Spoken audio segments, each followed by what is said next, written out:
হয় মই বৰ্তমান উপস্থিত আছোঁ আজি ওদালগুৰি জিলা আৰু ওদালগুৰিত উপস্থিত আছোঁ যেহেতু আজি পবিত্ৰ বৰদিন আৰু যেহেতু আমি আজি উপস্থিত আছোঁ গীৰ্জাঘৰত এই গীৰ্জাঘৰৰ পৰিৱেশ আপোনালোকক আমি পোনপটীয়া দেখুৱাম।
ৰাজ্যবাসীলৈ এটা শুভেচ্ছা দিয়ক।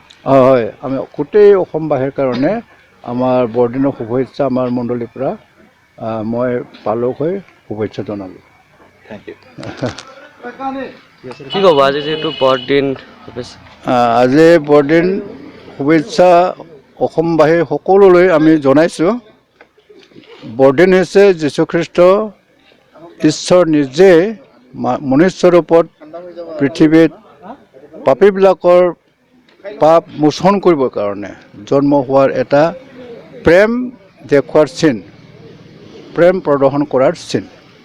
আৰু আমি বৰদিনটো উৎসৱ বুলি নধৰোঁ, আমি বৰদিনটো যীশু নিজে নামি অহাৰ দিন, মহান দিন আৰু মহা আনন্দৰ দিন বুলি ধৰোঁ।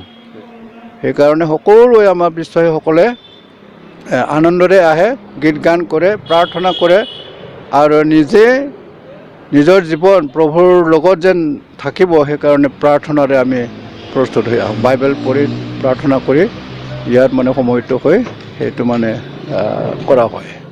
হয় মই বৰ্তমান উপস্থিত আছোঁ ওদালগুৰি জিলা আৰু যিহেতু আজি বৰদিন আৰু যিহেতু ৰাতি 12টাৰ পিছত বৰদিন উদযাপন কৰা হ'ব আৰু এয়া দৃশ্যাংক ওদালগুৰিৰ দৃশ্যাংক দেখুৱাইছোঁ আমি পোনে পোনে দেখুৱাম।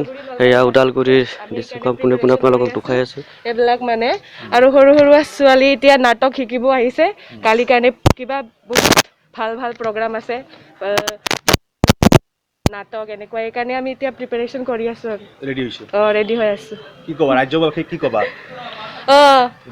সকলোকে আমি ওদালগুৰি নলবাৰী বেপ্টিষ্ট চাৰ্চ পৰা বৰদিনৰ মেৰি খ্ৰীষ্টমাছ কৈছোঁ, মানে wish you all a very happy merry Christmas and happy new year. May our next year be full of joy and happiness. Thank you. হয় মই বৰ্তমান উপস্থিত আছোঁ ওদালগুৰি আৰু যিহেতু আজি পবিত্ৰ বৰদিনৰ যিহেতু আপোনালোকক দেখুৱাম যিহেতু পবিত্ৰ বৰদিনৰ শুভেচ্ছা কি ক'ব বাইদেউ যিহেতু আজি পবিত্ৰ বৰদিন? প্ৰথমতে মেৰি খ্ৰীষ্টমাছ টু অল। এতিয়া আমাৰ গাঁৱত ওদালগুৰি নলবাৰীত ধুমধামকৈ প্ৰিপাৰেশ্যন চলি আছে চবে ইউথবিলাকে আহি ফালে মানে চবে কাম কৰি আছে নিজৰ নিজৰ দায়িত্ব চবে দায়িত্ব লৈ ফালে কাম কৰিছে আৰু খুব আনন্দ আৰু ফূৰ্তি চলি আছে আৰু বাচ্চাবিলাকে নাটক শিকিব আহিছে ইয়াতে আৰু আমি চবেই আছোঁ আৰু পাৰ্টিচিপেশ্যন কৰিছোঁ যীশুৰ জন্মদিনটো আমি চেলিব্ৰেশ্যন কৰিছোঁ আমাৰ কাৰণে আমাৰ পাপৰ কাৰণে তেওঁ মৰিছে নিজকে দান দিলে যাতে আমি অনন্ত জীৱন পাওঁ সেইটো কাৰণে ধন্যবাদ কি ক'ব আজি জন্মদিন ৰাতি কিবা প্ৰগ্ৰাম হয় প্ৰগ্ৰামটো আছে আৰু খ্ৰীষ্টমাছ বুলি ক'লে চবেইতো গমেই পায় যে যীশুখ্ৰীষ্টৰ জন্মদিন হয় আমি একেলগে চবে জমা মিলি পেলাই আমি ঈশ্বৰৰ বাক্য শুনো ভালকৈ ফূৰ্তি কৰোঁ লগতে বাচ্চাবিলাকক মানে যিমানখিনি আমি ভাল শিকাব পাৰোঁ আমি ট্ৰাই কৰোঁ যিমানখিনি আমি জানো লগতে নাটক প্ৰেজেণ্ট ৱৰ্শ্বিপ এভৰিথিং মানে হয় আৰু কালচাৰ সেই কি ক'ব অসমবাসীক বাকী এইটোৱে ক'ম যে মেৰী খ্ৰীষ্টমাছ অসমবাসীক এইটোৱে ক'ব বিচাৰিছোঁ মেৰী খ্ৰীষ্টমাছ চবকে আমাৰ অন্তৰৰ পৰা শুভেচ্ছা জনালোঁ আৰু এইটোৱে আশা কৰোঁ যে অহাৰ যিমানখিনি দিন আছে চবেই যাতে ফূৰ্তিতে ঈশ্বৰৰ বাক্য শুনি ভাল কথা শিকি আনকো ভাল কথা বুজাই মানে মিলি পেলাই ভালকৈ চলে আৰু সেইটোৱে বিচাৰিছোঁ থেংক ইউ অ'কে হয় এই আমি ওদালগুৰিৰ পৰিৱেশ গীৰ্জাঘৰৰ পৰিৱেশ আপোনালোকক দেখালোঁ ধন্যবাদ